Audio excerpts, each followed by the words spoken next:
Gue mau ceritain pengalaman gue ngekos di tempat yang super duper horor selama 8 tahun. Cek.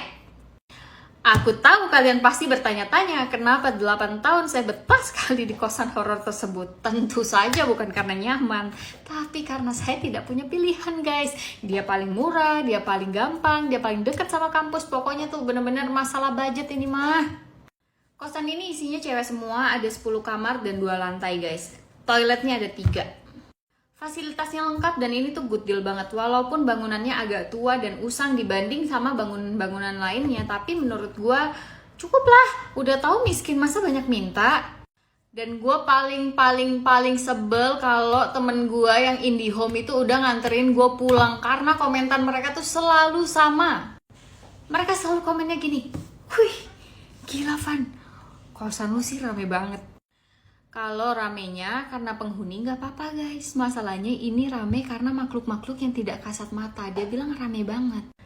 Ketika lu menjadi anak baru di kosan, yang lu ekspektasinya pengen menikmati kos dengan damai, guys, pasti ada aja tuh salah satu dari penghuni kos yang terdahulu yang so ide banget memberikan lu informasi tentang betapa angkernya kosan tersebut. Kayak too much info, gue nggak butuh, tapi masalahnya tuh kayak aduh gue juga kepo gitu loh. Ini adalah cerita legenda paling populer di kosan gua, yaitu misteri kamar nomor 6. Jadi di lantai 1 ada 6 kamar.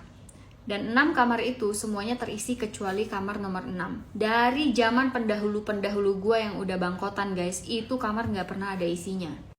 Semua kamar yang nggak ada penghuninya selalu dikunci, dan kuncinya itu selalu dibawa pulang sama mbaknya yang udah ngurusin rumah itu bertahun-tahun lamanya. Zaman kosan ini masih rame, guys. Sering banget kita tuh duduk di ruang tamu dan tiba-tiba pintu kamar 6 itu terbuka dengan sendirinya dan kita tuh tahu banget itu tuh kekunci sebelumnya. Itu nggak sekali 2 kali tapi sering. Dan satu hari anak kamar nomor 5 itu tuh harus pindah kamar karena kamarnya dia tuh bocor gitu loh. Jadi dia harus ngungsi ke kamar 6. Dan for your information, temen gue ini bukan yang cewek, menyi-menyi, manja, drama gitu. Enggak, guys. Dia ini adalah wanita yang keras, gagah, perkasa, kuat. Dan dia berasal dari Ambon, Manise. Dan dia tuh anak teologi. Bener-bener yang kayak secara tatanan kekuatan itu dia tuh di atas rata-rata gitu loh. Bayangkan, yang setegar dia aja ciut nyalinya, guys. Dari yang malam gue ngeliat dia masuk kamar 6 buat tidur, subuh-subuhnya gue udah lihat dia tidur di sofa Shay. Dan dia bilang sepanjang malam itu dia gak bisa tidur karena setiap dia tutup mata dia selalu ngerasa ada laki-laki yang gede banget. Oke, guys, welcome to part 2 dari cerita kosan super horror.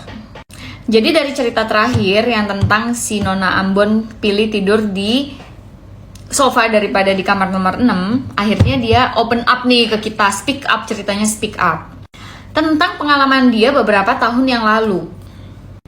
Waktu itu dia pernah mau nyamperin temennya yang tinggal di kamar nomor 10 yang letaknya ada di lantai 2. Kebetulan kamar nomor 10 itu adanya di pojok banget, dan untuk bisa sampai ke sana lu tuh harus kayak ngelewatin lorong super gelap dan di sebelah kiri tuh ada toilet gitulah.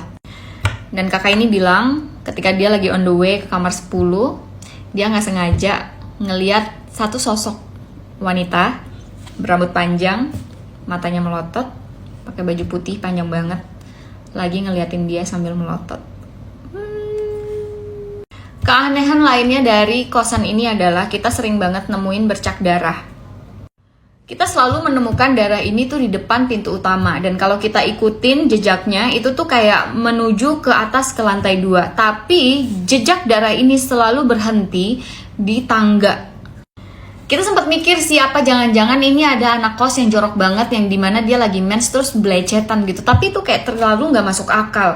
Karena kalau misalnya kamu mens, kamu pasti tahu jenis darahnya dan kalaupun dia jatuh tuh teksturnya seperti apa gitu loh. Yang ini tuh bener-bener kayak cipratan. Bener-bener nyiprat kecil-kecil kayak crime scene gitu loh. Kalau nggak seperti cipratan, dia tuh teksturnya lebih seperti kayak lu potong ayam terus kayak ayamnya masih berdarah-darah terus lu ajak jalan. Nah, kurang lebih yang kita temuin di lantai tuh bentuknya kayak gitu. Yang pastinya sih nggak sampai banjir darahnya, cuma kayak tetesannya lumayan banyak. Di sebuah siang, jam 2 gue lagi Skype sama sepupu gue. Waktu itu gue inget banget gue pakai baju kuning. Konsep kosan gue semuanya itu toilet luar ya guys. Waktu itu gue lupa gue mau mandi atau buang air. Pokoknya gue meninggalkan sepupu gue dengan keadaan Skype-nya nyala dan pintu gue tutup. Dan kondisi kosan kosong melompong karena semuanya lagi kerja dan kuliah. Dan ketika gue balik dari toilet, sepupu gue mengatakan sesuatu buat pertama kalinya yang bikin gue ngerasa merinding dari atas kepala sampai ujung kaki. Kebetulan sepupu gue lagi nyari pacar dan dia komen begini ke gue. Van, lu sombong amat. Dari tadi temen lu tuh lewat-lewat di belakang tapi gak kepikiran ya lu untuk kenalin gue ke cewek. Gue bingung dong karena dari tadi gue sendiri dan di belakang gue tuh gak ada kaca atau apapun yang bisa memantulkan pantulan gue gitu. Dia sampai sumpah-sumpah dan menjelaskan ke gue bahwa sepanjang kita Skype dan ketika gue ke toilet cewek itu lewat-lewat, cewek itu pakai baju putih dan senyum ke dia guys. Senyum. Ini setannya lagi ingin berteman sama saya apa gimana sih kok? Part ketiga dari series Kosan Horor. Akhirnya setelah debat panjang gue memilih untuk percaya aja deh sama sepupu gue karena gue ngeliat muka dia udah super pucet sih. Yang bikin bete adalah kenapa si setan betina itu harus memunculkan diri dan lewat-lewat di belakang gua. Kan konsepnya jadi kayak lagi staycation sama bestie ya. Dan karena kata sepupu gua si setan betina ini senyum-senyum ke dia, gue jadi khawatir bagaimana kalau ini setan betina mulai memandang gua sebagai calon adik ipar. Dan dia semakin mencari muka gitu loh untuk mendapatkan restu gua. Kan kayak Waktu-waktu berlalu akhirnya gue memutuskan untuk pindah ke lantai 2 sendirian. Alasannya ya walaupun bersetan tapi kan itu ukurannya jauh lebih gede, jadi gue pikir lebih cuan aja gitu. Setelah gue pindah ke atas, yang sebelumnya gue gak pernah ngerasain experience yang mistis secara pribadi, akhirnya nyicipin juga guys. Gue tuh lumayan sering kebangun di jam yang sama, yaitu jam 3 subuh. Dan setiap kali gue kebangun, atmosfernya tuh gak enak. Kayak berat, terus suram, bener-bener yang bikin merinding dari atas kepala sampai ujung kaki. Kebayang gak sih kalian bangun jam 3 pagi dan yang kalian denger itu adalah orang lagi nyinden? Kayaknya mereka ini punya jadwal konser guys. Jadi yang nyanyi tuh kadang-kadang cewek, kadang-kadang cowok. Satu hal yang pasti, setiap sindenan itu selalu diiringi oleh suara gamelan yang halus, lembut, pelan, tapi suasananya bener-bener yang kayak menggambarkan kesedihan dan keputusasaan. Kayak sedih banget, pokoknya gak enak banget deh. Gue sempet berpikir apakah itu suara dari masjid, tapi kan kita tinggal di Indonesia nih bukan setahun 2 tahun, dari lahir udah di sini, pastinya bisa membedakan mana orang lagi azan atau ngaji sama mana suara yang kayak cengkoknya tuh Jawa abis gitu loh.